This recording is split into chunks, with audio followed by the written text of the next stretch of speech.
Chilling tales for dark nights.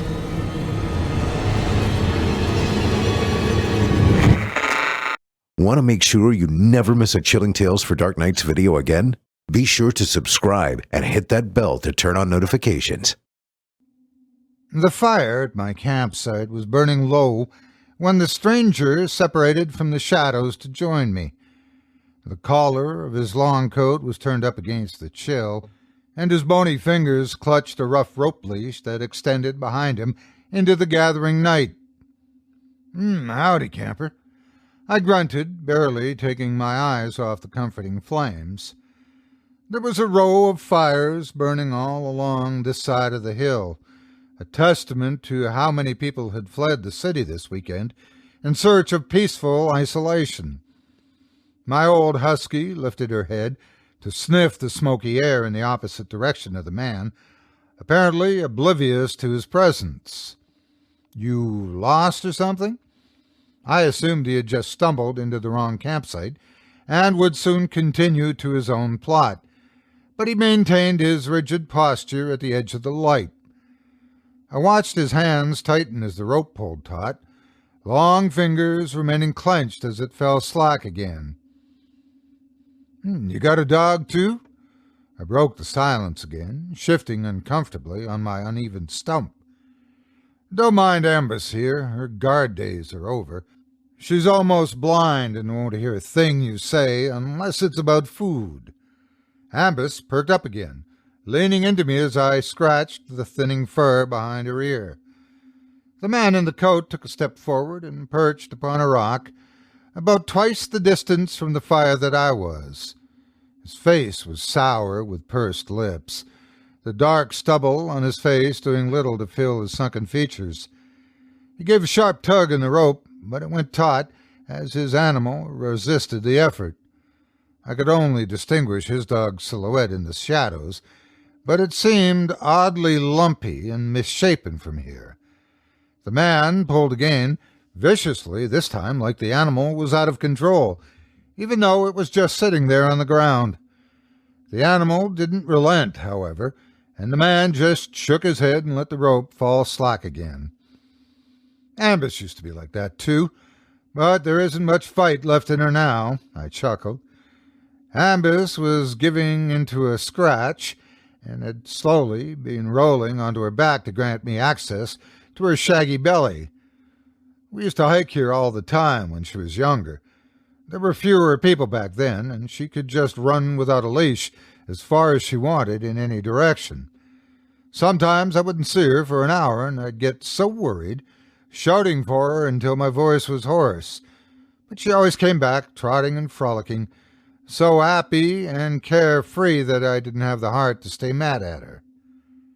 "Wargle." The man spoke at last, a dark and guttural articulation. "What's that now?" "My dog, Wargle." "Come, Wargle. The fire won't hurt you." The man pulled again, this time with both hands. A deep, reluctant growl answered him, as though bargaining to be repaid for his troubles. The creature finally consented and plodded up to sit beside him.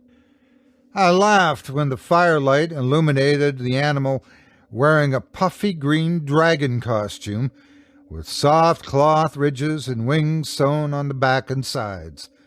The black lab had narrow yellow eyes, which indicated it knew exactly how ridiculous it looked. "Well, no wonder he's not happy," I said. "I'd be embarrassed to be seen in that get-up, too." "So he doesn't scare the children," the man said. He tried to pat the animal, but the dog growled and bared his teeth until the hand was removed. My husky rolled onto her haunches, crouched and alert. The hair was rising on her back, but I stroked her comfortingly until she settled to the ground. "Well, that's something new for you, isn't it, Ambus? Never seen a dragon before." She did catch a rabbit once, though. I saw her chasing it, but never thought she'd actually catch it.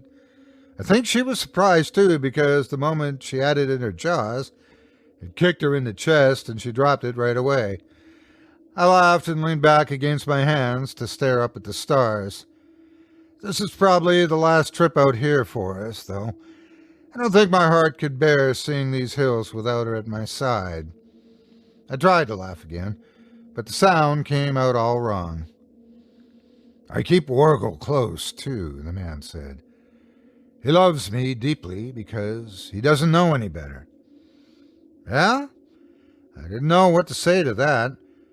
Dogs sure are great like that. The man reached for the dog again, and it snapped at him this time. The man didn't flinch, so I thought the dog was just playing. But when he pulled his hand away, I saw blood flowing freely from a deep gouge in the fleshy base of his thumb. The man stared dispassionately at the red trickle running down his forearm. Are you okay? I asked. The man smiled, and the firelight glistened off long, sharp canine teeth, filling his mouth. A low growl began rising in his throat. The dog in the dragon costume pulled sharply back on the leash, though, just as the man had done to the dog. The jolt was enough to silence the growl from the man, who now stared sullenly at me. Ambus began to howl. She was always a quiet dog, and it had been so long since I heard her make a sound like that, I thought I'd heard a wolf. She looked like she was getting ready to lunge again, but I grabbed her by the collar and snapped her leash back on. The old dog sprang anyway, launching herself a few feet before the leash snapped her back to the ground. Ambus, no! Leave it!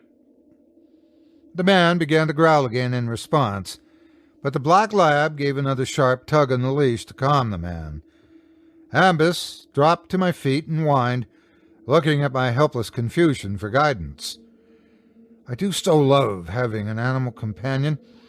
Wargle and we're going to be together forever. It was the black lab speaking now, though, while the man continued to growl.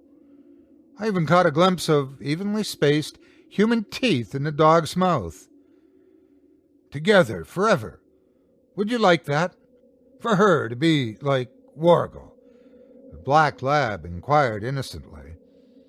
The voice matched the man perfectly, and my eyes kept flashing between the two to catch how the ventriloquism act was performed.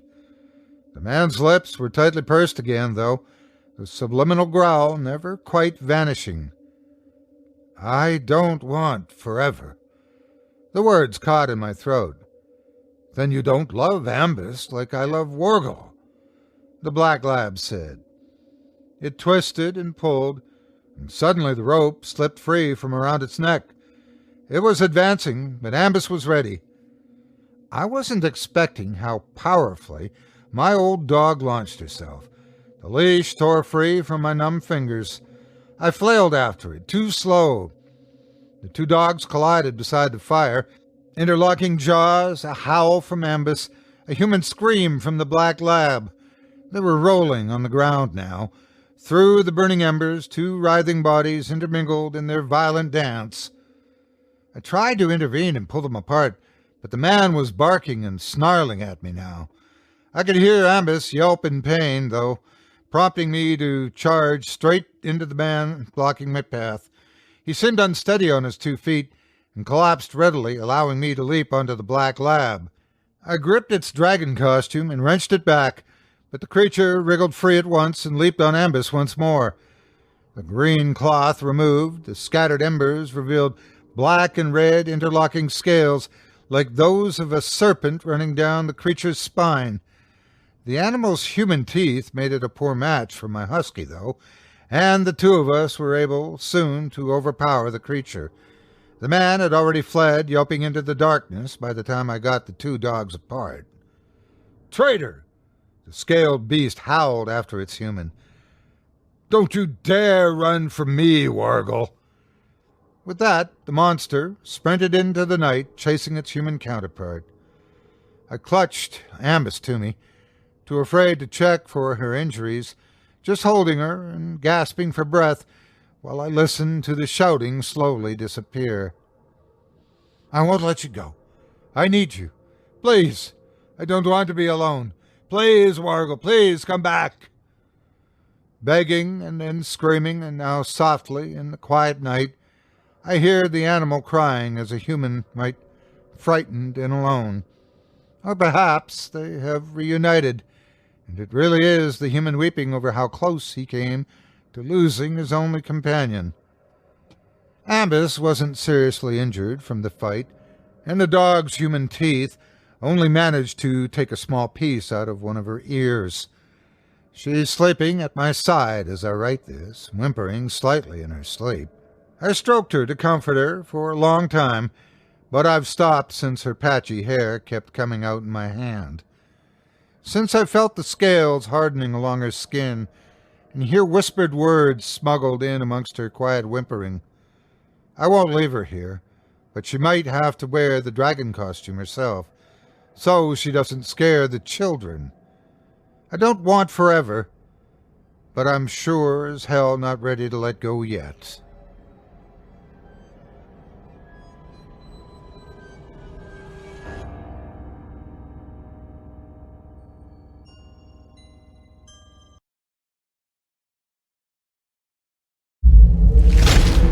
Chilling tales for dark nights.